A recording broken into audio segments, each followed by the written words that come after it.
Halo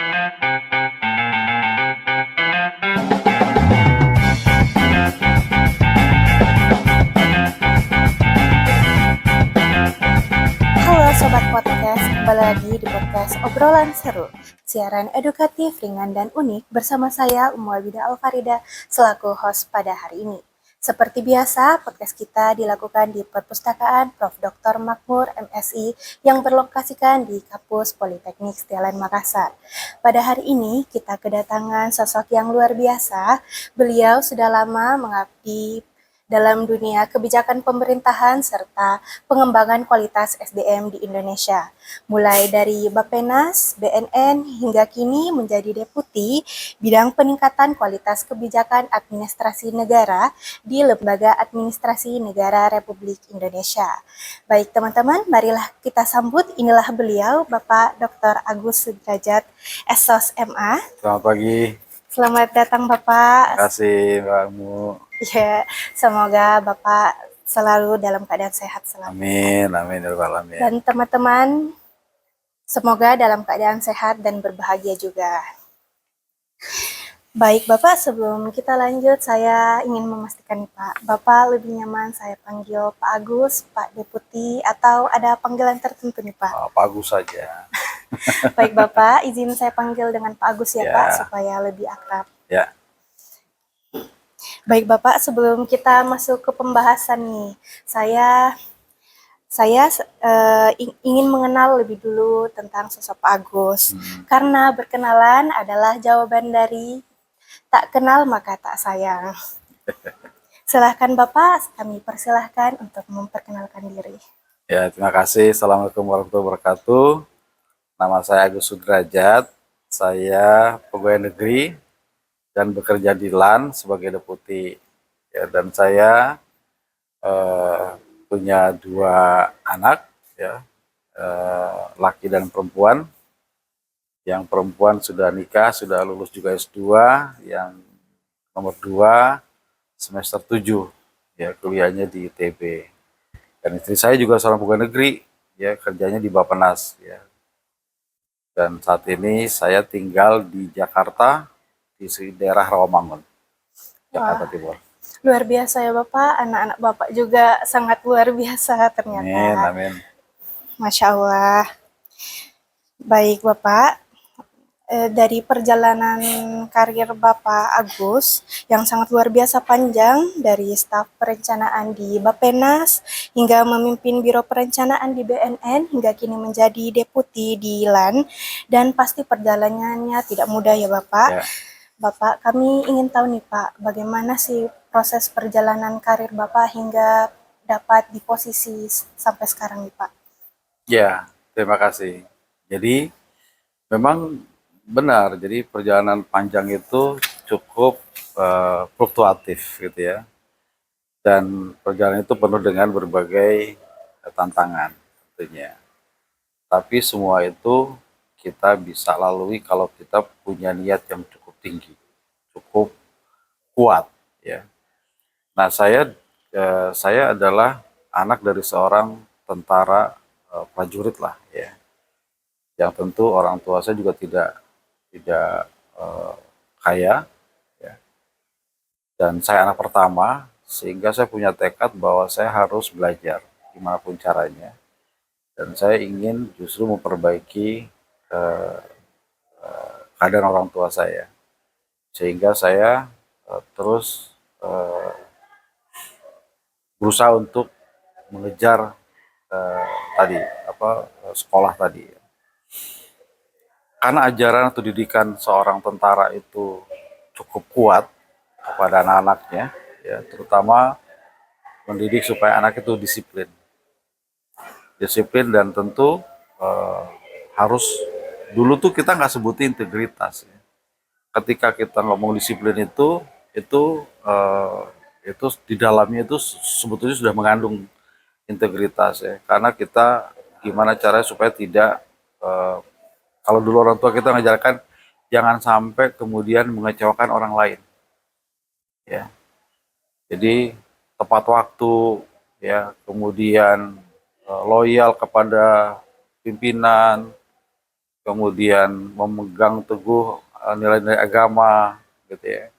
Nah itu yang kemudian terpatri di diri saya itu, yang mau tidak mau akhirnya menjadi kebiasaan.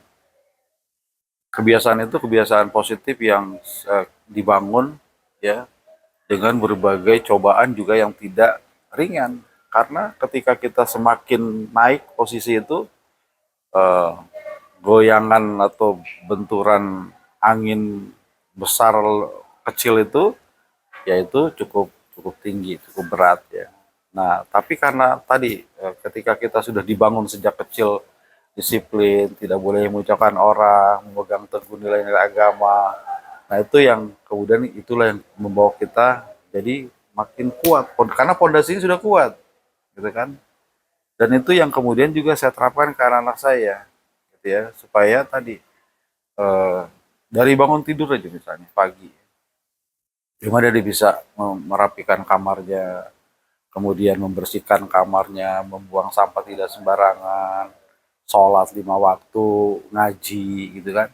Itu yang akhirnya eh, yang dulu pernah saya diajarkan oleh orang tua saya, ya itu yang saya ajarkan juga kepada anak-anak saya gitu ya, supaya mereka juga nanti ke depan menjaga integritas. Karena integritas itu gampang sekali diucapkan, tapi susah dilakukan. Karena sekeliling kita itu yang apa yang yang akhirnya merontokkan kekuatan atau pondasi kita gitu ya. Tapi kalau itu pondasi sudah dibangun sejak kecil ya, yang dididik oleh orang tua saya yang seorang tentara itu, nah itu yang ya alhamdulillah itu yang membentengi dan membuat pondasi itu kuat dan saya sampai kepada puncaknya sebagai deputi di karir ini gitu ya. Nah, jadi kuncinya adalah belajar yang membentuk profesionalis setiap orang, dan kemudian yang kedua adalah tadi integritas. Makanya dua ini tidak bisa dipisah sebetulnya. Ketika orang profesional tapi tidak berintegritas, pasti banyak hal-hal yang terjadi di lapangan yang di luar kewenangannya misalnya. Tetapi orang integritas tapi dia tidak profesional, akhirnya banyak kebijakan juga yang ngawur, gitu kan, mendolong integritas gitu kan, tapi dia tidak tahu apa yang harus dilakukan, ya.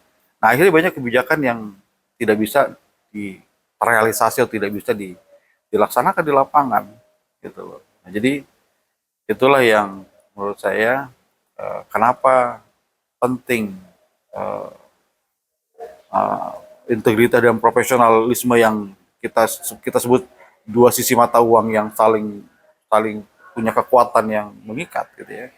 Karena tadi itu kita ingin semuanya bisa berjalan sebagaimana mestinya.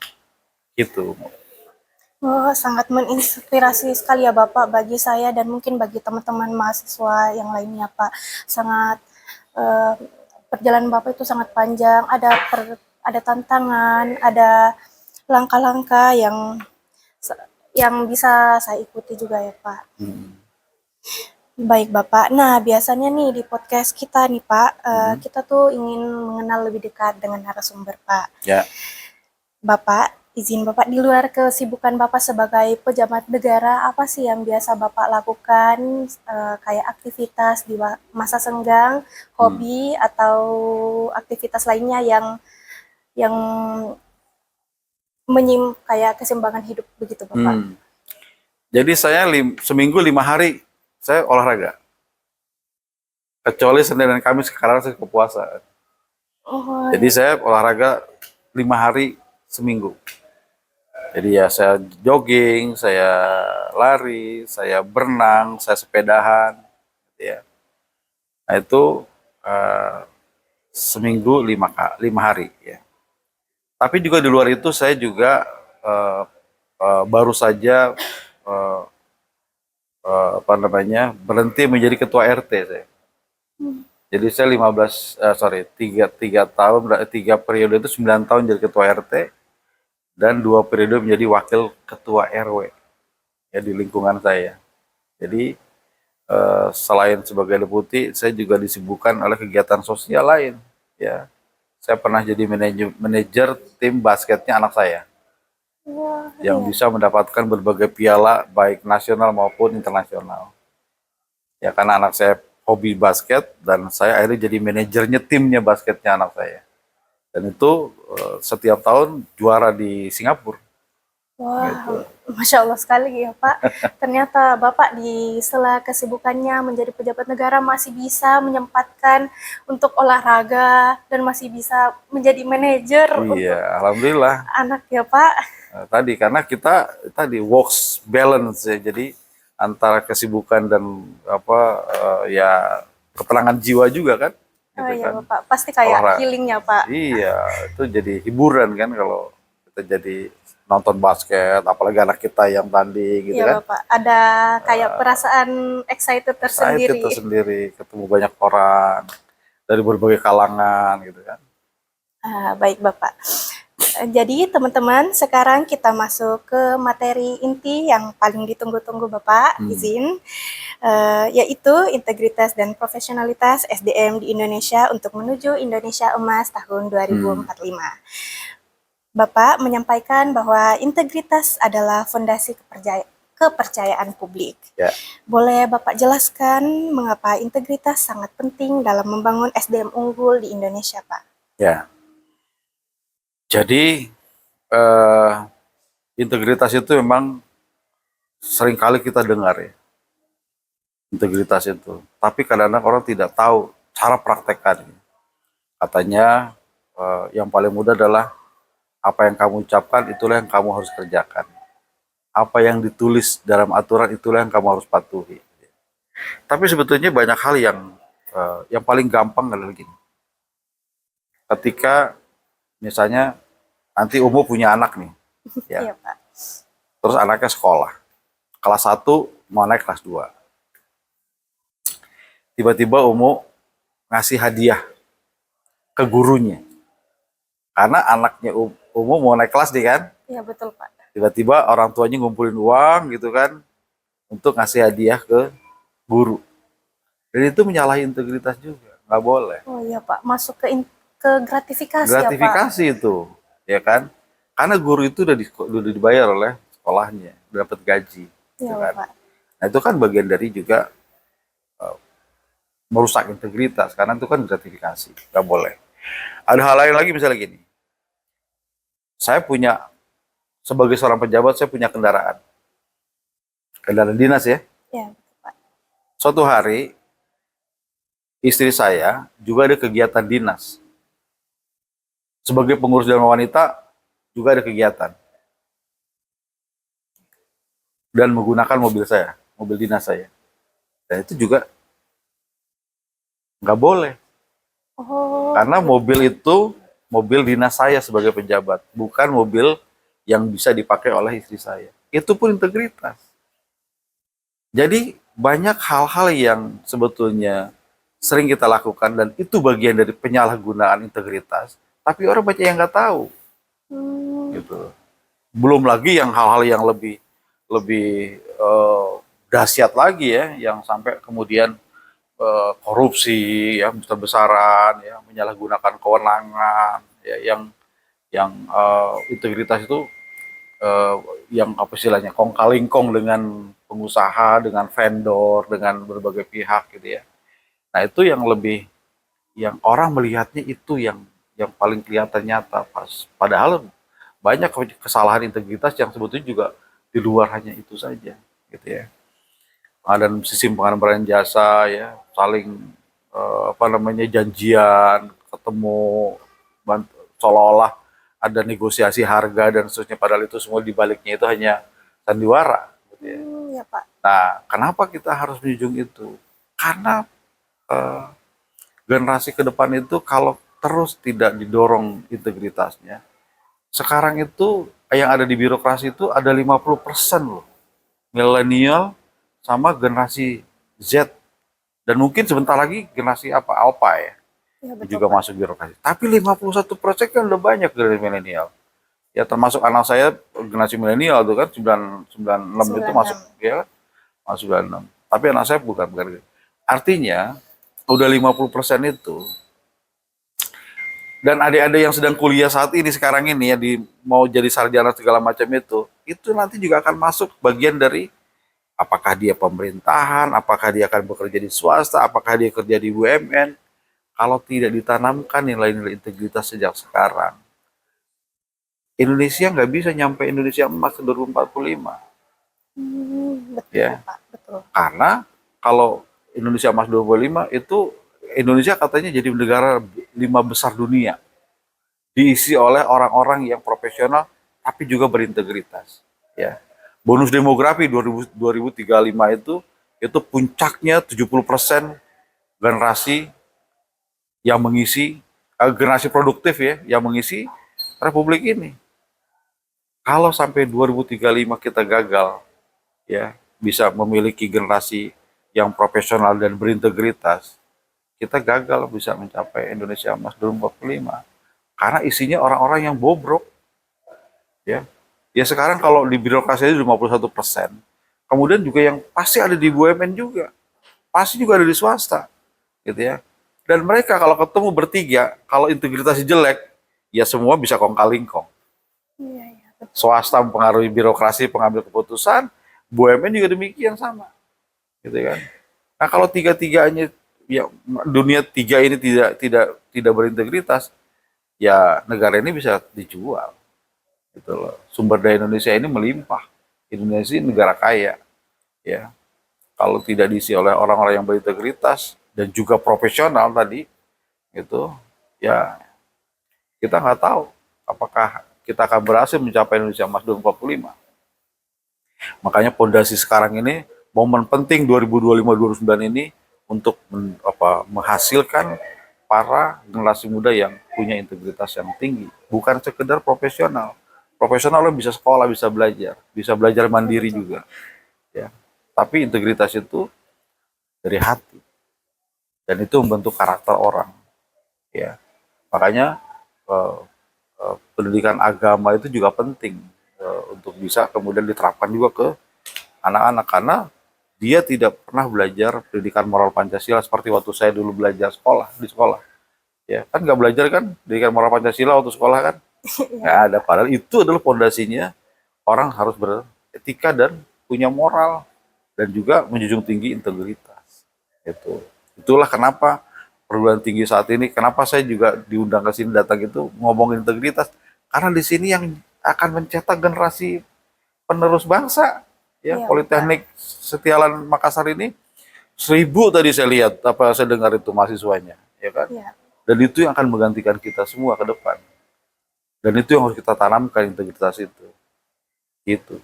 Oh, begitu ya Pak. Ternyata saya baru terpikirkan ternyata kalau hal-hal kecil itu bisa berdampak sangat besar ya Pak. Iya. Mulai dari kebiasaan kecil yang biasanya kita lakukan begitu. Hmm, saya jadi kayak udah sudah ada gambaran bagaimana nantinya ya Pak. Ya harus berintegritas. Harus Umum harus berintegritas. integritas dan profesional. Baik Bapak. Itu. Supaya jadi menteri nanti ke depan. Amin. Selanjutnya Pak, Bapak juga menekankan bahwa profesionalitas bukan hanya kompetensi teknis, tetapi juga kompetensi sosial dan kompetensi perilaku. Ya. Banyak generasi muda di Pak tidak menyadari akan hal ini. Boleh Bapak jelaskan lebih lanjut apa sih makna profesionalitas yang sebenarnya dari Ya. Bapak? Jadi ada 3 sebetulnya. Profesional itu harus diisi oleh kemampuan teknis atau kompetensi teknis, kompetensi manajerial, manajer itu kepemimpinan. Yang ketiga adalah kompetensi sosial kultural. Homo dari Jawa, tapi ada di Makassar. Ya betul Pak. Saya dari Sunda, ada di Makassar. Berbeda suku, berbeda budaya. Tapi kita bisa bersatu karena sosial kita punya nilai budaya punya nilai kepedulian sosial yang tinggi. Ya. Sehingga tidak ada tuh yang namanya ketika ada mahasiswa dari Papua, dari Medan, dari Jawa, dari manapun datang ke Makassar, ya. Kalau dia punya kompetensi sosial yang tinggi, dia tidak merasa saya orang Papua, saya orang Makassar, saya orang Medan. Dia tetap bersatu. Dia punya di kepalanya tetap merah putih bahwa dia adalah Indonesia. Kenapa perlu kompetensi teknis? Karena kompetensi teknis itu kompetensi yang portfolio kita. Kita bisa di mana sih? Kita jago digital nih misalnya. Kita ahli forensik, kita ahli pupuk, kita ahli meteorologi, kita ahli kebijakan publik, gitu. Kita ahli administrasi publik. Nah itu kompetensi teknis itu. Kamu mesti punya analis SDM misalnya. Nah itu kompetensi teknis itu. Analis kebijakan, kompetensi teknis itu. Tapi saat yang sama, kita juga harus punya namanya kompetensi manajerial. Kita akan menjadi pemimpin suatu saat. Kita ada bakat dalam diri kita seorang pemimpin. Tapi kalau tidak diasah, tidak diajarkan, tidak diberdayakan, dan tidak dikasih rambu-rambunya, dia tidak bisa jadi pemimpin.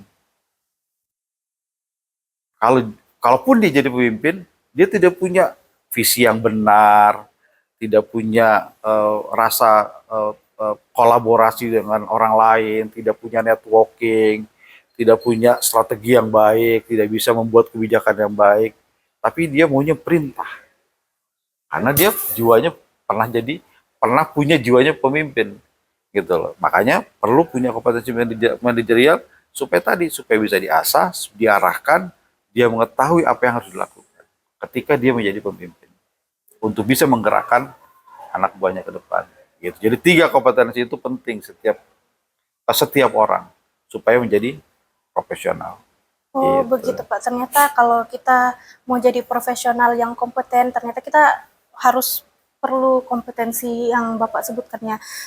Ternyata saya baru tahu kalau misalnya 3 kompetensi itu kayak bisa menyeimbangkan bagaimana caranya agar individu kita itu profesional ya Bapak. Betul. Betul. Ya, betul.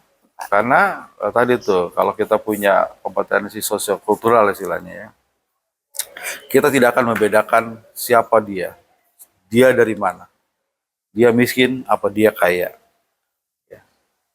Ya, betul Bapak. Baik Bapak, melihat pengalaman panjang Bapak, apa harapan terbesar Bapak untuk SDM Indonesia menuju tahun 2045 Bapak? Ya, saya kira 2035 itu waktu yang tidak panjang lagi. Ya, waktu yang pendek. Dan bonus demografi itu hanya sekali dalam 100 tahun negara. Jadi manfaatkan momen itu dan junjung tinggi integritas, ya.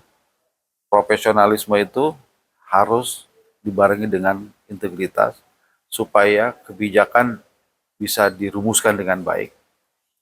Ketika rumusan itu baik dan tentu kebijakan itu juga bisa diimplementasikan. Nah, ketika kebijakan itu bisa diimplementasikan, kita harus pastikan bahwa kebijakan itu berdampak pada masyarakat. Masyarakat sejahtera atau tidak. Gitu. Jadi, momen Indonesia Emas 2045 itu waktunya tidak panjang. Ya. 2035 ini hanya tinggal beberapa saat lagi. Ya. Jadi bangunlah citra positif ya di individual masing-masing. Disiplin, kemudian tadi membangun integritas itu menjadi fondasi ya, kuat untuk kita bisa mengisi bonus demografi, bukan bencana demografi. Ya. Karena kalau kita tidak bisa membangun integritas kita di momen 2005-2009 ini, gitu ya, kita akan kehilangan bonus itu. Ya, bukan bonus jadinya, jadi bencana demografi. Nah itu yang kita tidak mau. Jadi generasi 5 tahun ini adalah generasi emas ya untuk bisa mengisi Indonesia Emas 2045 nanti. Itu. Oh, begitu Bapak. Semoga apa yang harapan Bapak dapat terjalankan dengan baik di tahun 2045. Amin ya Rabbal Alamin. Untuk selanjutnya, izin Bapak, sekarang kita masuk ke sesi Q&A dari Instagram Politeknik Setialan Makassar, Bapak.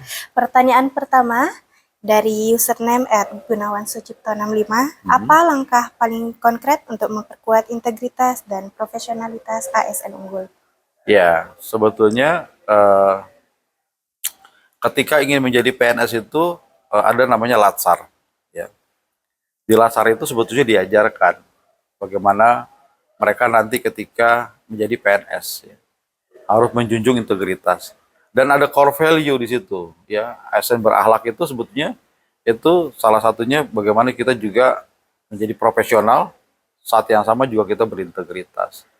Nah, langkah yang paling apa yang paling efektif bisa meningkatkan tadi profesionalisme dan integritas itu sebetulnya itu dibangun dari lingkungannya sebetulnya. Ya, kalau integritas itu bisa dibangun dari lingkungan yang paling kecil dan lingkungan keluarga. Ya.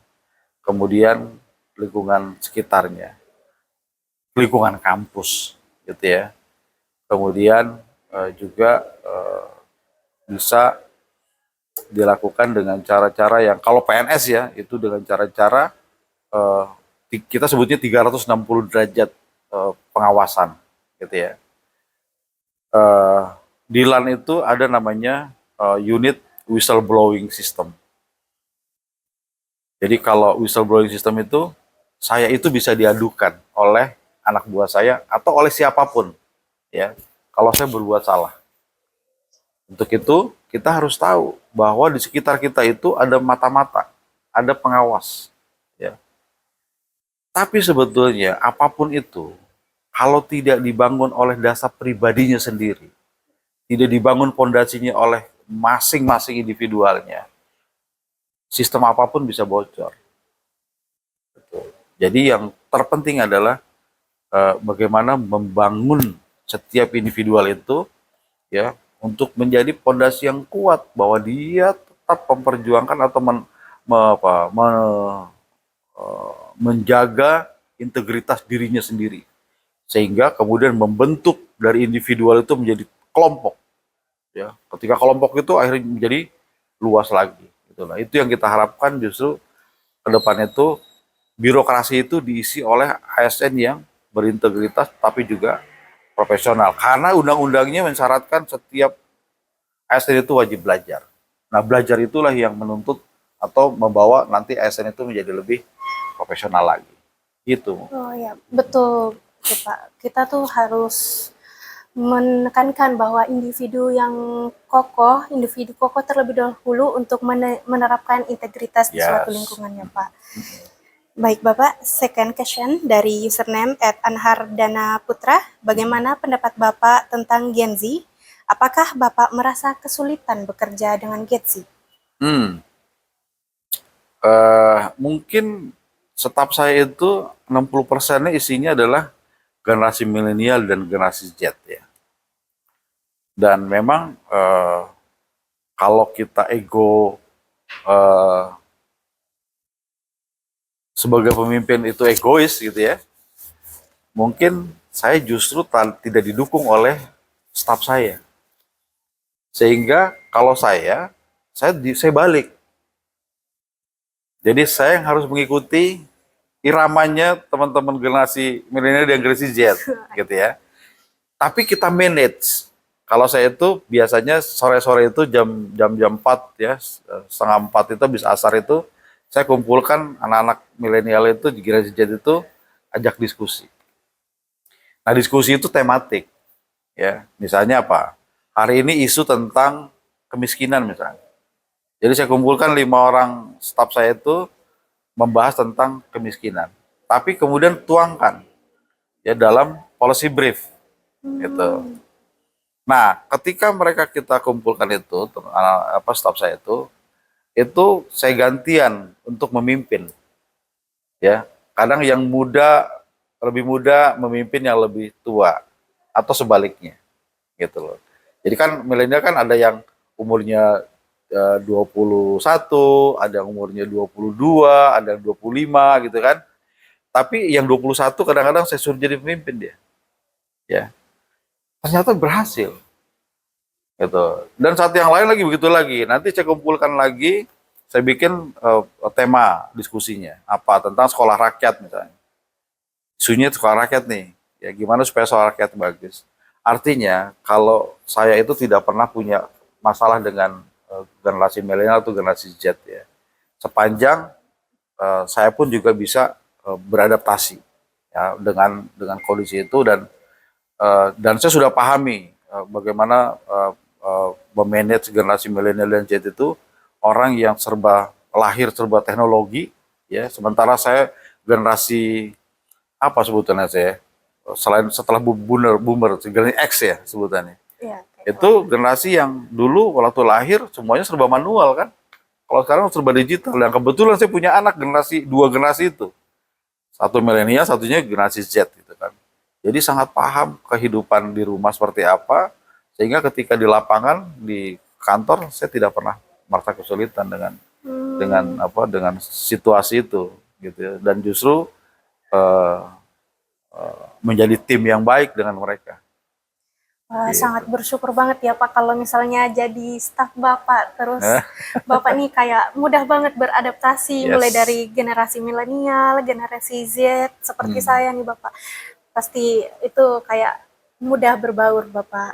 Bapak juga kayak sangat menghargai Ya, pendapat. contohnya begini kalau generasi Z itu milenial, nggak pernah lama-lama mau duduk di kelas.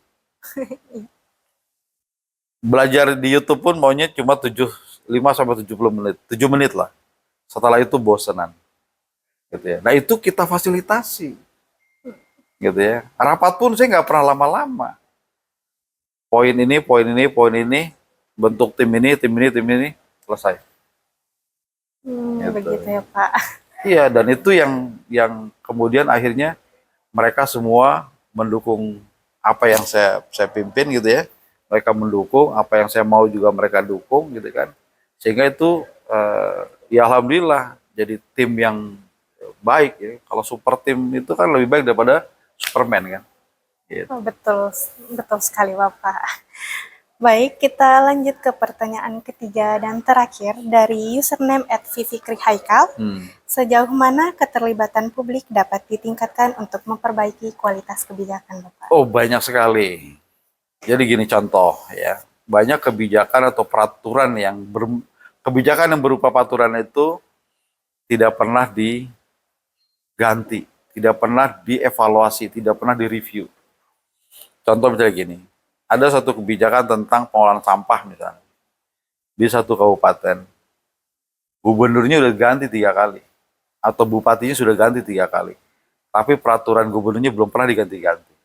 Nah itu pun juga pemerintah, masyarakat bisa ya mengajukan kepada pemerintah untuk supaya pengolahan sampah itu disesuaikan dengan kondisi sekarang. Sampah itu dikelola dengan baik bisa jadi listrik misalnya. Ya, sampah itu dikelola dengan baik bisa jadi batu bata misalnya. Sampah yang baik dikelola dengan baik bisa menjadi eh, apa namanya keranjang keranjang apalah yang buat bawa barang misalnya gitu ya. Tapi karena kebijakannya itu tidak adaptif terhadap berbagai kondisi yang kekinian, sehingga sampah itu akhirnya ya habis dibakar. Jadi kebijakan 3R, reuse, recycle, reduce, itu tidak dilakukan. Gitu loh. Yang sebetulnya sampah pun punya nilai ekonomi yang tinggi. Gitu loh. Nah itu perlu tuh masyarakat bisa mengawasi pemerintah dari contoh-contoh hal yang paling kecil gitu ya, dari lingkungan yang paling gampang terlihat kan soal sampah di lingkungan keluarga gitu kan atau lingkungan masyarakat. Gimana caranya sampah itu bisa dikelola dengan baik, didukung dengan kebijakan yang tepat. Gitu.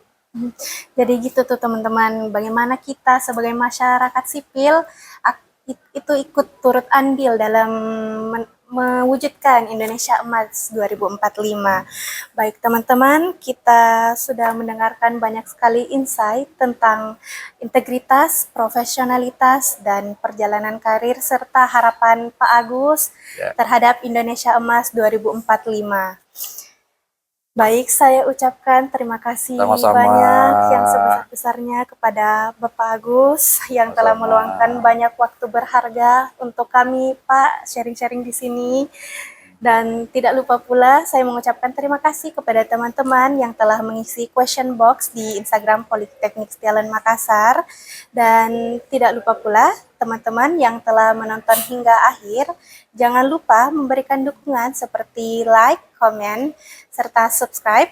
Next episode kita mau ngobrol dengan siapa lagi?